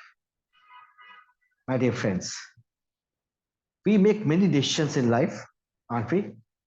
Sometimes we make decisions that will be impacted on others. Maybe for us, the decision that I made 30 years back of moving from my parents to another place that technically had a bit of an emotional impediment on my side as well. But for the safe side of my family and all my friends, I had to make that decision. We were going through a bit of a tough time in our life. Life was like a roller coaster. But for that time, I was very new to the corporate world, but I was not able to ensure a house, a living place for us, all of us.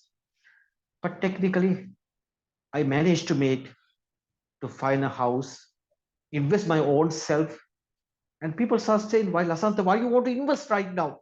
It's a huge money. I'm sure you will going to face a problem."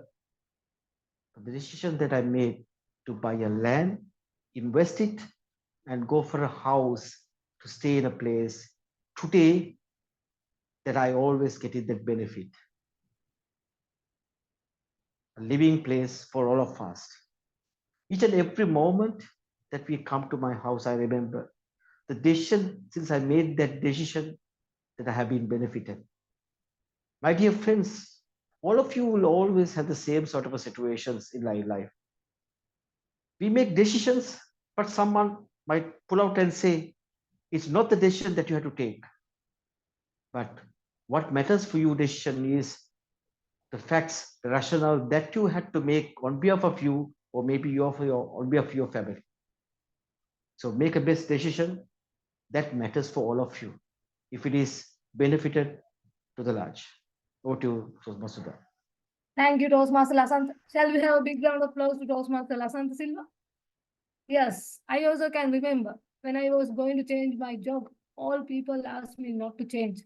This is a good place. Why you are leaving? All asked, but I got my own decisions and left. Now I am in a good company and I am happy. It reminds me that from your TT. Thank you, Toastmaster Lasantha, once again. Next, who would like to attend TT? Arya Mishra? I think guest Arya, would you like to attend? Hello. Yeah, sure. I think I pronounce it your Yes. name. Oh, I might have some background noise, but I'll it's okay. talk. Okay. Yes. Are you a Toastmaster? No, I'm a guest actually. Okay. Arya Mishra, what is your favorite time of the year? What is your favorite time of the year? Arya Mishra. So since right now I have it's my first year in college and I have come away from home. Like I'm living far away from home on campus. So my uh, so I live on campus for 4 months and it's very tiring and I get very homesick because though I'm surrounded by friends, you miss home, you miss the food from home. Hello? Yeah. You miss the food, you miss your friends back home, and it gets really tiring and you need to push through.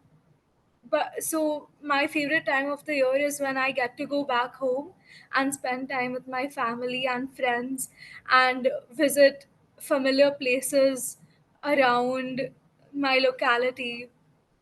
And so other than that, it, the weather is also really nice because I am from Bombay. So when I go back home, it's the monsoon season and there's a lot of rain that happens in Bombay, and it's just really nice, the temperature, the smell of the soil when it rains, and looking at, you go out to play in the rains and everything. That feeling is the best feeling that I have, and it is during the middle of the year, around June and July, and that is my favorite time of the year. Thank you. It was Thank you. short, but I tried. No, it's okay. Thank you. That was my guest Arya. Yeah, I also work with you. I also imagine how was that. I can imagine how was that your period. Thank you for work with us.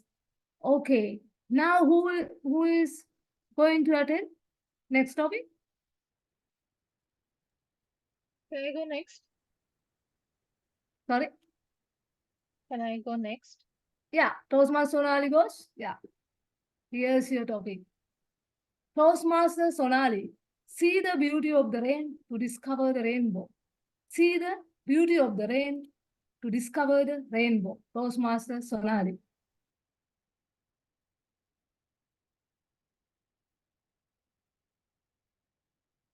Vacations are welcome. Parties are welcome. Flood me with currency, and I love it. Splurge me with experiences, with expensive gifts, and I love it. And if you tell me that you're going to push me into hard work and you don't want me to see the daylight, slug there, or get into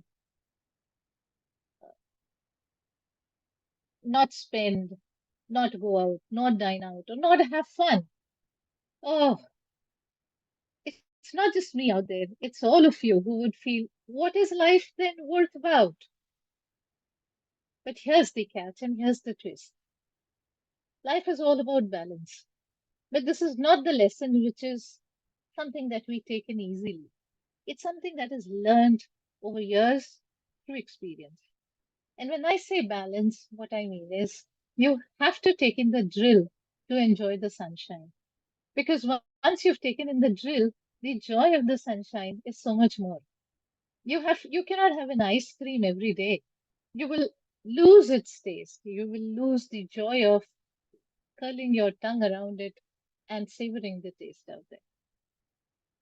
So you need those moments of lull and you need to take it in your stride and balance to appreciate the joy of having those special moments. And that's why rain is important. Love to love the rain. Let it soak into you. Let it do what it has to do. What you have to do is enjoy the drip. Enjoy it. And when you do that, there's a rainbow definitely waiting out there. And that's what makes life worth it. You can't catch the rainbow if you've not walked through the rain, if you've not experienced it. Thank you so much. Over to you, Toastmaster. Sudharma. Thank you, Toastmaster Sonali. Shall we have a big round of applause to Toastmaster Sonali? Yes, we have to go through challenges to see the success. I got the message. Thank you, Toastmaster Sonali. Then our last table topic. Who would like to attend? Toastmaster Joane, would you like to attend? Yes, Okay. as long as the background noise is not a problem for you. No, not at all. Toastmaster Joane, what stands between you and happiness? What stands between you and happiness? Toastmaster Joane.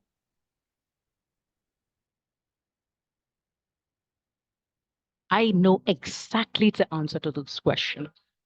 Absolutely no dilemma, absolutely no confusion in my mind. Because I know the culprit that stands between me and any kind of happiness is a monkey. And that monkey is my mind. For years or decades, you won't believe I have been trying to find the answer to happiness.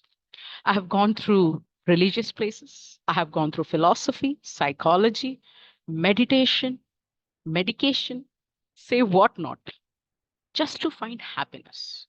And ultimately, I realized it was always there, somewhere nearby, in that chocolate, in that person, in that book, in that award, in that recognition, in that achievement, success, somewhere. But even after getting all of these things, I always craved for more. I was never completely, truly satisfied or happy. And this went on for years. And it made me sad, depressed to a point where I felt maybe there is no point. Maybe humans can never be truly happy. Until a cold morning at -3 degrees Celsius, I was sitting on top of a mountain, literally, and thinking that maybe this is the end. This is how it is. We are always going to be unsatisfied and unhappy to some extent. And a passing Tibetan monk saw me and started having a conversation with me. And just talking simply under that mountain, he said, your problem is the monkey. the monkey mind that you have. Like a monkey, it keeps on jumping from one place to another, never settling down.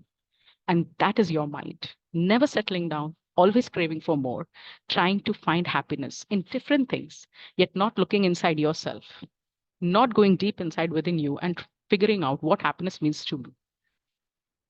In the end, I meditated for 10 days in a Tibetan monastery just to find happiness. Today, I can confidently say, I have yet not found that happiness. I'm sure we all are still striving, right? But I know that my monkey mind stands between me and that happiness. And maybe by taming that monkey mind to some extent, someday I will find the ultimate happiness. Till then, I have Toastmasters meeting in these evenings to make me happy. Thank you, and back to you. Thank you, Toastmaster Joane. Shall we have a big round of applause to Toastmaster Joane? Yes, I remembered my yoga teacher asked me not to use your monkey mind. Please be conscious. Don't be worried about unnecessary things and be mindful when you are doing yoga. And that is the moment we can be happy. That is the message I remembered from your speech. Thank you, Toastmaster Joane. Okay, now this is the end of our table topic session. I got a lot of messages from these 10 speeches, and I will remember those messages forever. Thank you all, and over to you, Toastmaster of the day. Thank you, Toastmaster Sudharma, for those very interesting and exciting topics. Okay, so we are now going to move forward to the final section of our meeting today, which is the evaluation sections. First, we will evaluate the prepared speeches, and then we will evaluate the table topics. To evaluate the first speech, may I call, allow me a second, may I call upon Toastmaster Jyoti to evaluate the speech of Toastmaster Raghava. Also, just to clarify, the speech evaluations, the time limit would be 2 to 3 minutes. Yes, Toastmaster Lasantha will be evaluating.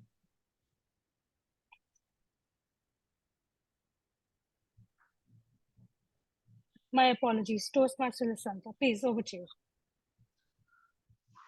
Thank you, TMOD. Toastmaster Raghava, are you there?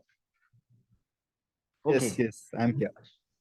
Okay, Toastmaster Raghava, I would call you an adventure, Mr. Adventure. Your topic, your speech topic title was like embracing the fear. Wise man once said, feel the fear, do it anyway. And I felt your speech was like, feel the fear, do it anyway. I love your personal stories.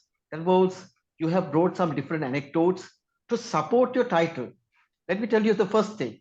You brought your parents, how your parents feel about you and about how they're going to survive. And then secondly, you brought and was stuck in the swimming, and you ended up staying in the bench of that river. And you don't know how would you have been swim throughout all the way. And finally, you said that your career and your final being a scientist. So every personal anecdote you try to bring and support it to the title. That was very good done. And third thing that I've seen in your speech, you are a very confident speech. I didn't feel that it's an icebreaker speech. I felt it like a prepared speech by an experienced Toastmaster. And the way that you connect the audience by using your personal gestures is very well done. Now, Raghava, I have few suggestions for you. Though it's like a icebreaker speech, your first speech, you are throwing away your butterflies in the belly, but I haven't seen a single butterfly. But I have few suggestions for you to improve your next level. First thing is, when you're bringing your personal stories in your speech, the speech itself that has some dialogues that you can connect the audience by using certain dialogues or maybe vocal tonality. Because with that, you can be able to connect the audience members, because that has ample of facilitates by adding to your dialogue. For example, you can make about yourself, and when you are stuck in the river bench, somebody will tell you, hey, Raghava, what are you doing? How did you swim away from that river? So you can connect that way. So use about dialogues or tonality so that you can add. And finally, we would like to know about, though the TMOD has introduced yourself, we don't never introduce in TMOD the icebreaker speakers, but you could use your basically about who are you and how you have achieved that one. What is a call for action for all of us for taking you? You tell that embracing the fear. You can say, ladies and gentlemen, I have been going through a fear. I have confronting the fear. I embrace the fear. I achieve certain things. Then why can you all can do that part? You all can able to do that. So you can connect your climax or message as well. In overall, very good speech. I haven't seen like icebreaker. You had a good personal story, personal anecdotes. You had a very good confident speaker. Use the dialogue, tonality, and the call for action. That will definitely make you very good speech. Over to you, TMOD. Thank you.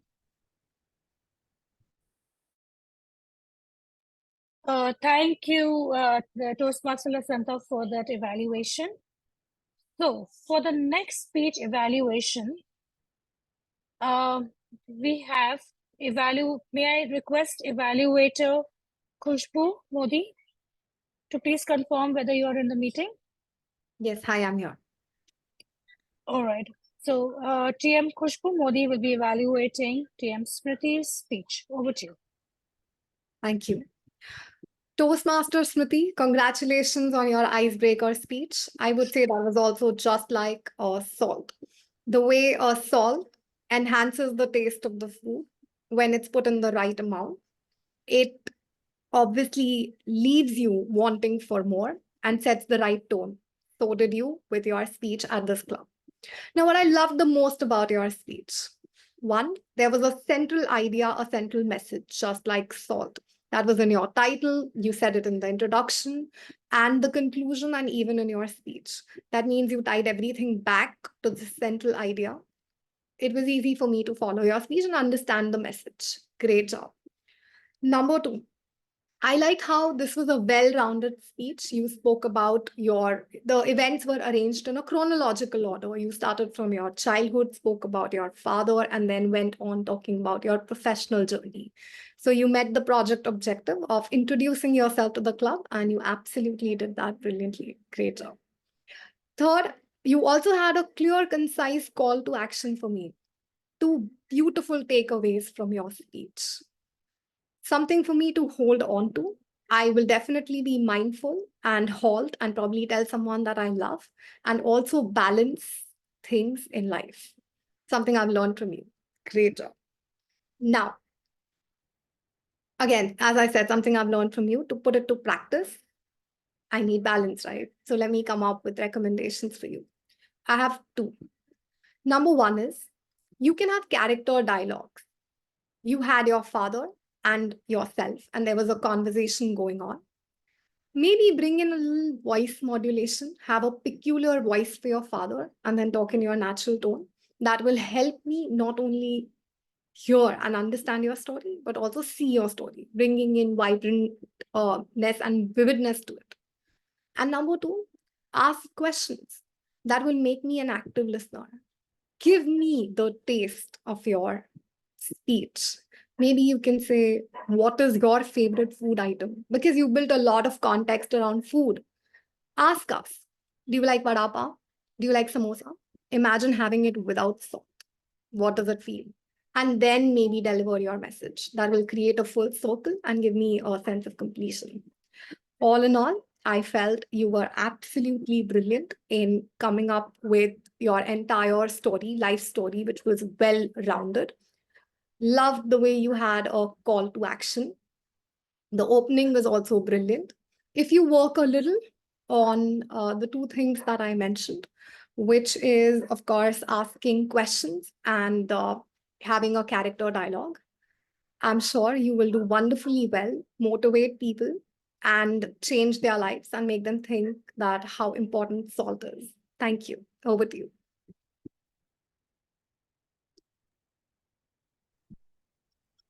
Thank you, Toastmaster Khushbu, for that evaluation. Moving on to our next evaluator, may I call upon Toastmaster Joane. Please confirm whether you're in the meeting. Yes, I am. Thank you. Toastmaster Joane is going to evaluate GTM Sourav Dutta. Please, over to you, Toastmaster Joane.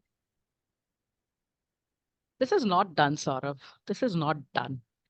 Every time you come up on the stage and give such interesting and informative speeches that I literally put my pen down and just listen to you. And then I realize, oh shit, I'm the evaluator. I need to evaluate because I'm learning so much information from you that it's very difficult to not be impressed by someone of your caliber. I loved your speech, obviously, with all these blah blah I was doing before, you know that. What I loved specifically about your speech is one, the opening, where you started by ranting that Manpreet's rant. I really did not see Saurav for the first time. I saw Manpreet. And I know I have told you this before also. Voice modulation is so important to change the total persona. And I felt Manpreet in that first few seconds when she was ranting. So really loved your opening. Very strong opening. Second, I love the authenticity of your whole speech. It felt a real true story to me.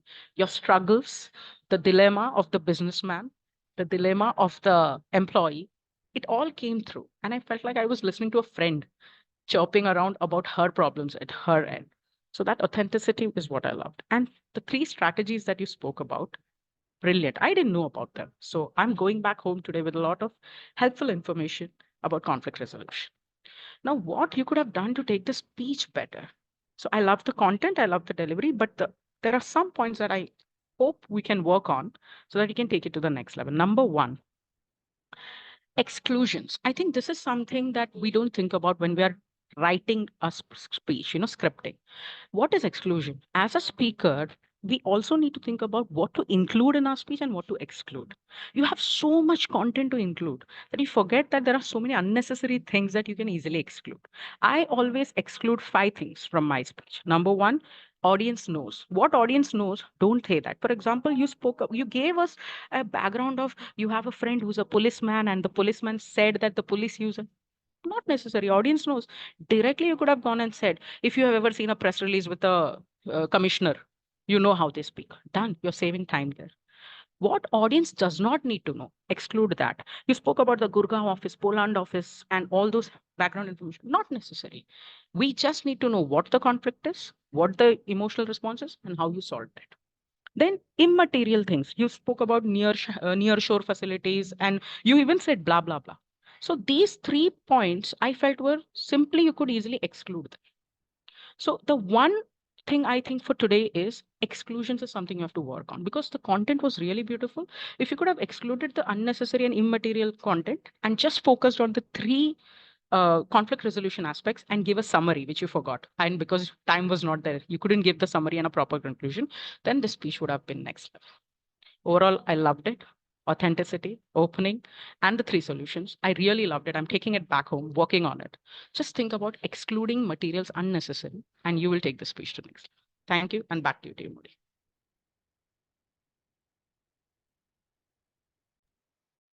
Thank you, TM Joane, for your evaluation. I'm sure DTM Sourav Dutta has taken away something from it. Calling upon the next evaluator, can I confirm is TM Bimpy Kumari is in the meeting? Yes, I'm here. Okay, so TM Bimpy Kumari will share her evaluation for TM Sonali Ghosh. Over to you.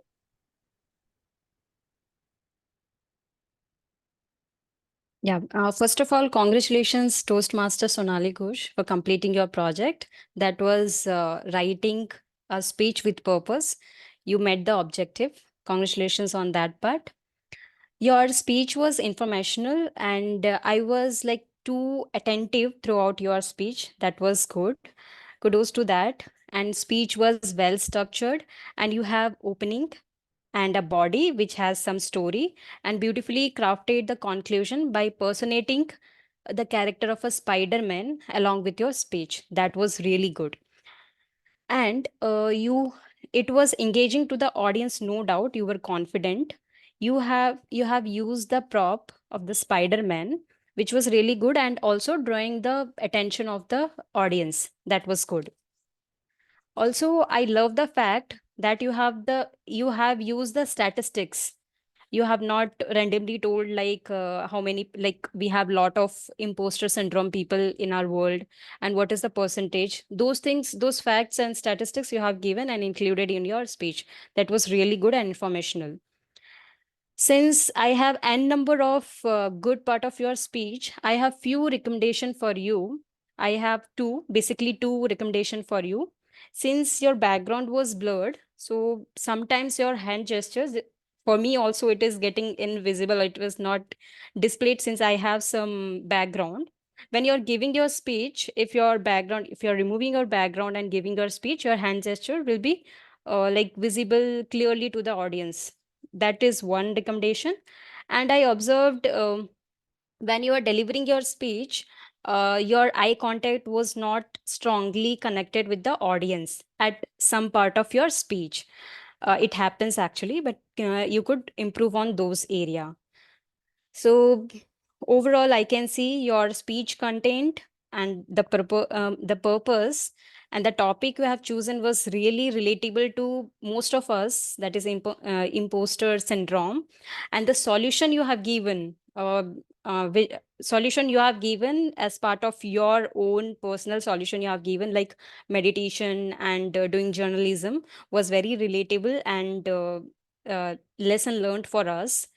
And only the recommendation I could give you, your background, you can check on your background and have a beautiful eye contact. So it will enhance your speech deliverables. This is all from my end. Over to you, TMOD of the day.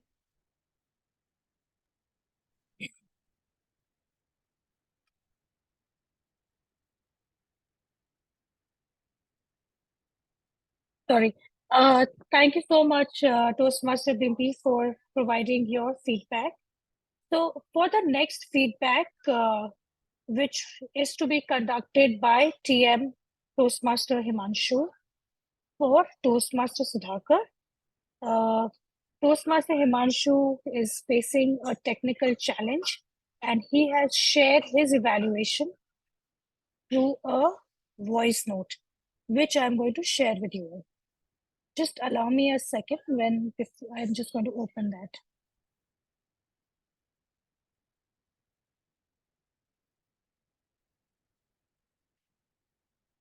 Okay.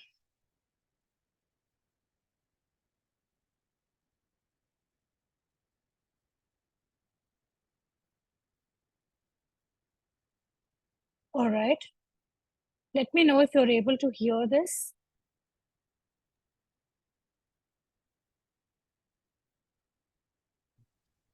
No. Is this audible? No. No not volume? it. I don't know for others. Okay. Okay, all right, let me try that again because this is a voice note. I'm trying to figure out how I can share it. Okay, let me try that again. What a deep line. But what I do know about you, It's audible, right? Yeah. Okay, I'm just going to play it again from the beginning. All right. I don't know what I don't know. What a deep line. But what I do know about you, Toastmaster Sudhakar, is that you have a no-nonsense approach to your speech. You came straight to the point, creating a scenario, and then talked at length about how BQ impacts us. What I really liked about today's speech was that you catered to a topic which is relevant to all of us, and you talked about how it impacts the way we buy and how it impacts our daily life. Add to it the example of a person seeing a red dress in a mall and buying it with a credit card was completely appropriate, and it made me conscious that how many times I have been impulsive while buying. Well done on that. This approach of not beating around the bush and talking about a topic which is socially relevant and using an example which we can easily connect with allows the audience to buy into the speech. Well done. I felt that this speech of yours could have had a bigger buy in if A, You could have taken one topic and explained with a personal example. I felt in a 5 to 7 minute speech, you have too many technical jargons, for example, cognitive bias, herd mentality. And as a layman, I felt a little disconnected with your speech. Maybe covering one point with a personal example will make it more appealing and allow the audience to grasp the information. Second, you asked a question to the audience midway of your speech. Take a pause. Let the audience respond, allowing the audience to engage more and then moving ahead. And finally, I felt the lightning in the area where you were speaking was a little dim. Maybe a more lightened room will allow a better visual and allow to connect more. But having said that, the way you passionately persuaded us to think not only about our IQ or EQ but also about our BQ, that is a strong message for me. Sum it up. Focus on using content with a relevant example if it is too technical a topic. Use better lighting in the area where you speak in, and avoid too many technical jargons. Also, taking a pause while asking a rhetorical question with the audience. Keep sharing these personal anecdotes, keep sharing relevant examples, and keep preaching to the topic with a no nonsense approach. And your speech question would be the one to look out for. Over to you, Toastmaster, TMOD. Okay, thank you, Toastmaster Himanshu, for that evaluation and ensuring that we don't lose time. Just my apologies, the music just kept playing. All right. Okay, so moving on to the next evaluator, Toastmaster Upasna, are you present in the meeting? Yes. Okay, so Toastmaster Upasna is going to evaluate Toastmaster Sanchit. Over to you. Data is modern currency. What a beautiful line to start with. And I am an engineer, so I understand it better that how we play around data and how data is very important. Given said that, your speech had all the necessary elements which it needed, a proper structure. You had a proper voice modulation, which you received as your feedback in your earlier speech. In this speech, you had a good voice modulation. The structure was very clear. The introduction, the body, and the conclusion. Given said that, I have two recommendations for you so that you can enhance your speech over the next in future. First one is, since I am an engineer, I could understand what you are trying to say in respect to data. However, not our audience may not be full of engineers, they are mixed. So how about if you can simplify the technical jargons for them? Or else, if you could explain one topic using your personal experience or your personal examples, so that it would connect with the audience more. And second of all, even though your conclusion was perfect, but I thought if you could add a little bit rather than ending in a very abrupt way, in abrupt way, so that it could land properly. Another suggestion is the transition. When you were going from example 1 to example 2, I felt that the transition was not smooth. Your one example ended and then you started another. If you could link that up, I think your speech would be smooth enough and it would enhance your speech overall. Overall, I would say the speech was great and I enjoyed it because now that I deal with data and everything, so I totally get what you're trying to say and express. So with this, I would want you to, if you can work upon the points of improvement, I'm sure you will rock in your future speeches. That's it from my end. Thank you.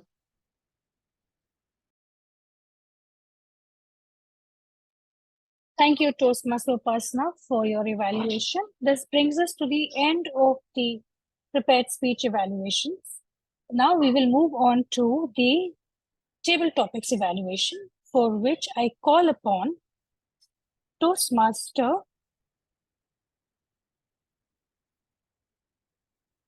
I'm sorry, just allow me a second. Toastmaster Noor Mohammed. Toastmaster Noor Mohammed, please confirm that you are in the meeting. I'm here, ma'am. Over to you, Toastmaster Noor Mohammed. Thank you, Toastmasters of the Day, fellow Toastmasters, and dear guests, a very good evening to you all. So today we had very good speakers, I must say. So the first speaker today was Lakshmi Sudhakar. Her topic was what makes a person beautiful. Now, Lakshmi, what I love about your speech was your smile. Now, you instantly got that idea of beautiful, you related immediately to the smile, right? And you smiled all through your topic. So that's one thing I love about your speech. And you continued that speech like how smile actually enables you to go through your life and how even in difficult times you have a smile on your face which actually sees you through the whole scenario. And you did mention that how you can use that smile to become beautiful. Now what I would suggest for you is take a few seconds when you're given a topic, take a few seconds to just get the keyword. Like for example, there's beautiful.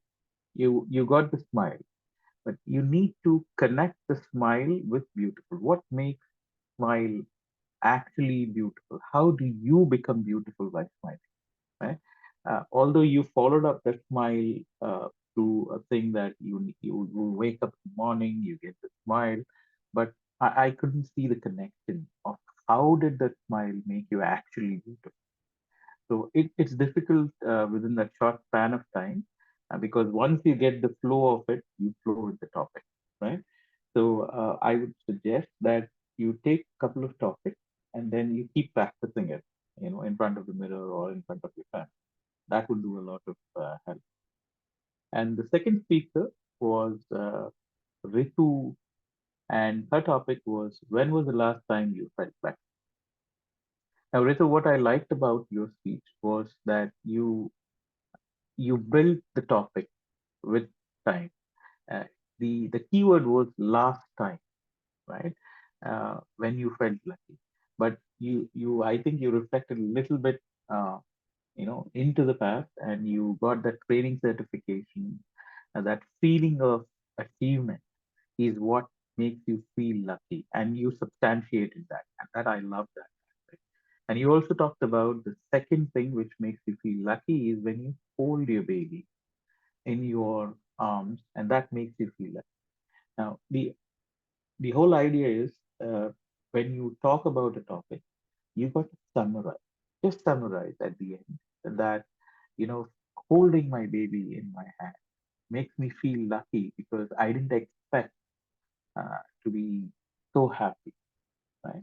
So I can easily connect that feeling of lucky, feeling of achievement to, you know, lucky kind of way. So just summarize for you, just the one suggestion is to summarize your speech.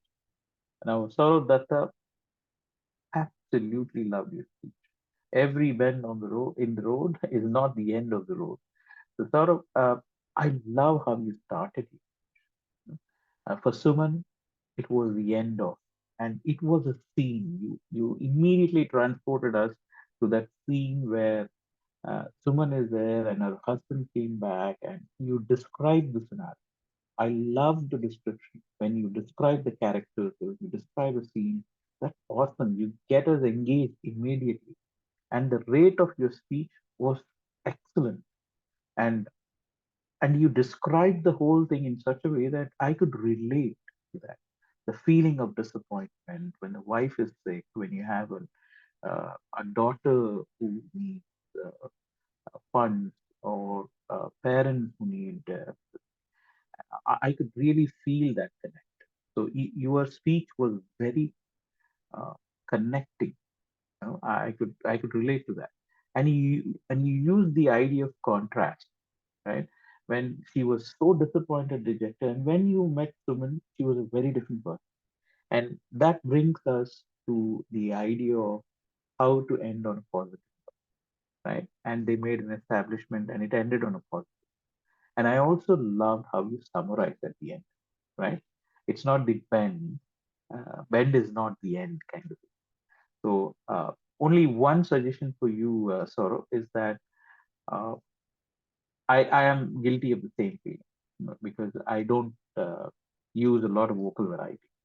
So I think this suggestion you got it from us. But your scene was such that you could have actually dramatized it a little bit, but it was perfectly timed. For me, it was amazing. Now, the next speaker was Manoj, and the view from the other side is always green.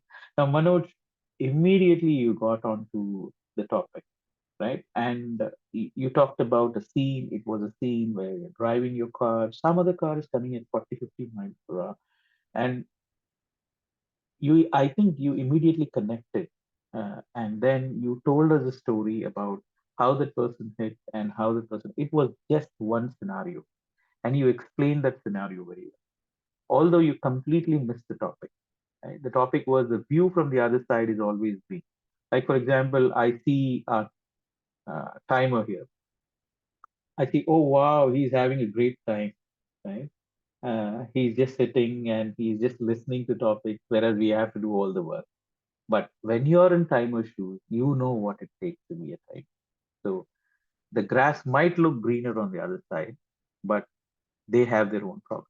They have to deal with their own issues. Now, but nonetheless, your topic was really exciting. It was captivating. I was listening to your speech completely till the end. One thing, just summarize it. And the next speaker was, what is your favorite place on the earth, Sudhakar?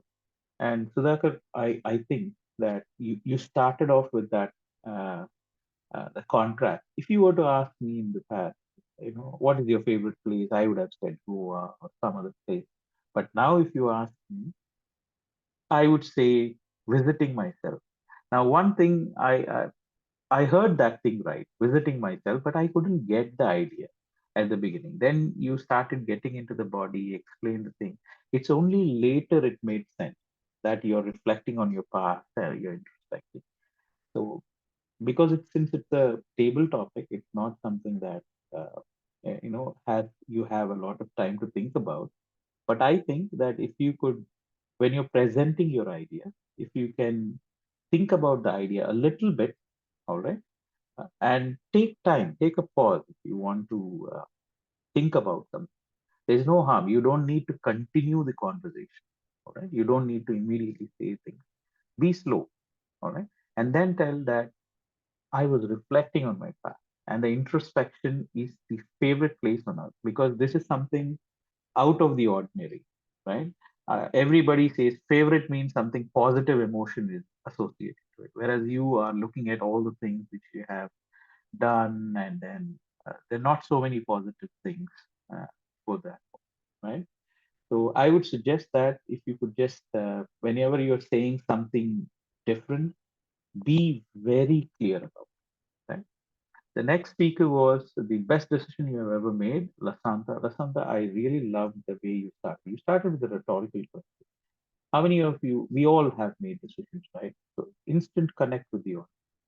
Then I really loved how you substantiated your position, like buying land, investing in your home. Your ideas were very structured, all right? And you have the strong persuasive power to appeal to the audience, right? So I think, Vasanta, that's one of your strongest assets, I believe, that you have a persuasive nature. You speak and you substantiate your position. For you, just a single suggestion is to summarize at the end. That's all. Yeah, you're pretty good. Now, next is what's your favorite time of the year? Arya Mishra, she's a guest. Arya, you immediately drew from your recent experience. You are studying, you're a first year student at the school. It was instantaneous for you. You're a natural speaker. All right. Homesickness immediately came to your head because that's the favorite time of the year is to when you go back to your home with your family, friends. So you are a natural to speak on impromptu topics. And I could see that so many ideas came very quickly to you, family, friends, familiar places. Then you struggled a little bit there, but you talked about the weather and then you caught the thread. You talked about monsoon and you talked about how you play in the rain, feeling the best feeling, June, July. So I think, Arya, just keep coming to Toastmasters. You will be an excellent public speaker. Next was Sonali Ghosh, See the Beauty in the Rain to Discover It. She took a little bit of time to think. He talked about vacations, you throw money, you give gifts. It's awesome, right? He likes all that. Now, he was trying to bring in contrast there. Now, he asked a rhetorical question, what is life? It's a balance we learn over the years of experience. Sonali, what I like about you is the way you think, all right? And then how you connected that thing. I thought it was a difficult topic to handle, right? Because you got to see the beauty of the rain to discover the rain. All right. So unless and until you don't enjoy the rain, you cannot discover the rain. It was that kind of a topic. But I think you got the essence of it. You said that you need to work hard to really enjoy the sunset. You got to enjoy the drill to enjoy the sunset. And only one thing for you is to summarize. So I really like the way you approach the topic. So the last one was what stands between you and your happiness, Joanne. Joanne, I really loved you. You displayed this extraordinary conviction from the very beginning, right? And you told that your mind, and I have a clear answer for it. It's my mind. It's my monkey mind. And I love the usage of language. You used triads. You used good vocabulary, right? And I truly like the way how you think about happiness. It's always at the edge of that your grasp, but you can never hold it. And the mountain, the structure of your speech was extraordinary. I was convinced that you were on the top of the mountain with 3 degrees Celsius and the Tibetan monk talk and that 10 days of meditation, and yet you are striving for that. So I think, John, you did a fantastic job. No suggestions for you. You're extraordinary in table. Back to you, Toastmasters. Thank you, Toastmaster Noor Mohammed, for those, for your evaluations. So this brings us to the end of our evaluations. I'm going to request Toastmaster. Sorry, just 1 second. I'm going to request Toastmaster Arjun to reveal the timer report. Okay, let me try to share my screen.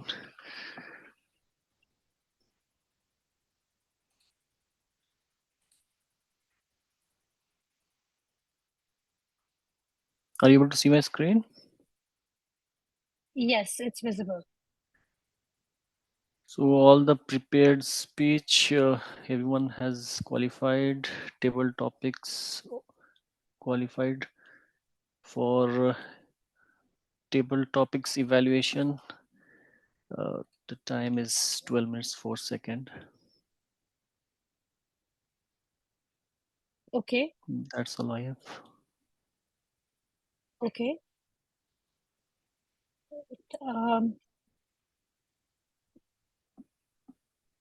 Okay. Thank you, Toastmaster Arjun, for that report. So now what we will do is we will open the polls.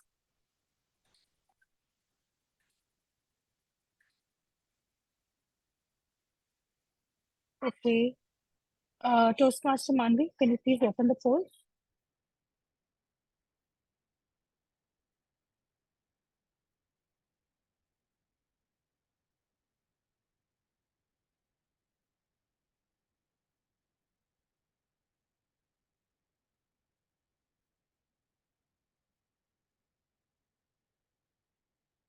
Okay, I request all of you to please vote.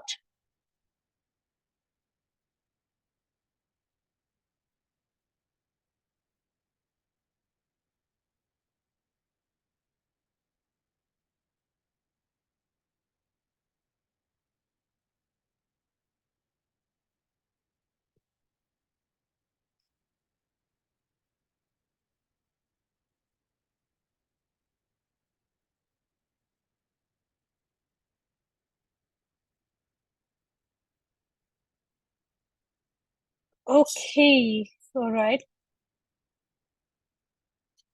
All right, let's hear some feedback from our guests. So we have Miss Arya, who is one of our guests. Miss Arya, would you like to tell us your experience about the meeting? I really liked the meeting. It was really nice to see everyone talk, and I got an understanding of how Toastmasters works, and also about what are the different ways you can talk in which you can talk in, so that you can grab people's attention and your speech can be more impactful. Yeah. Thank you. Thank you, Miss Arya, for that. Would any other of our guests like to add to their experience? Would like to tell us about their experience? Miss Ramya, are you a guest in the meeting?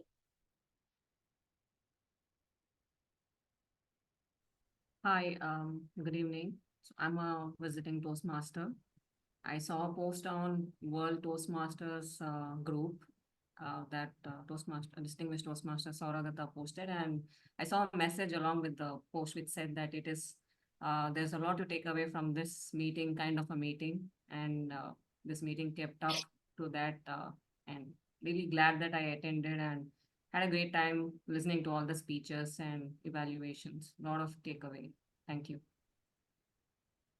Thank you for sharing your experience. Ms. Shehani, would you like to add to that?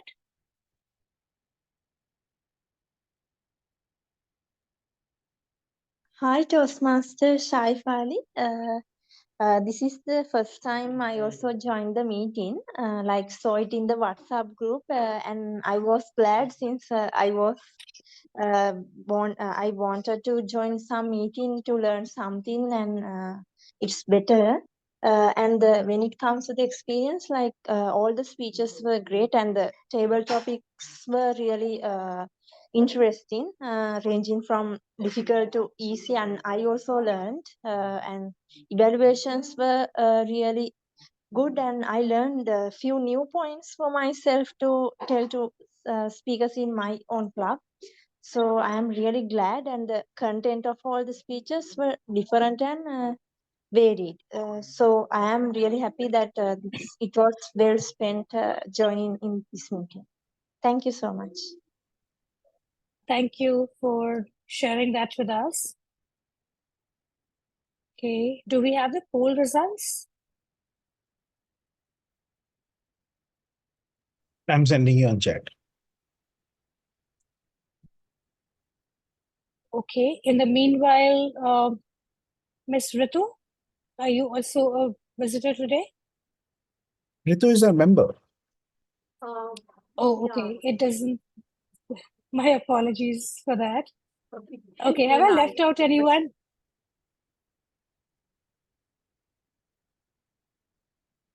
Yes. Okay. Khushbu. Yes, hi. I never ever miss an opportunity for any slot that is offered to me by this club. I absolutely love this club. The experience is so enriching each time I attend a meeting. All the members also offer great feedback and support online and offline. I'm very, very grateful for this opportunity. Thank you so much. Thank you for that, Toastmaster Khushbu. Okay. So we have the poll result. The best table topic speaker is Toastmaster Joane, and best evaluation goes to Toastmaster Khushbu. Can we all give them an applause, please?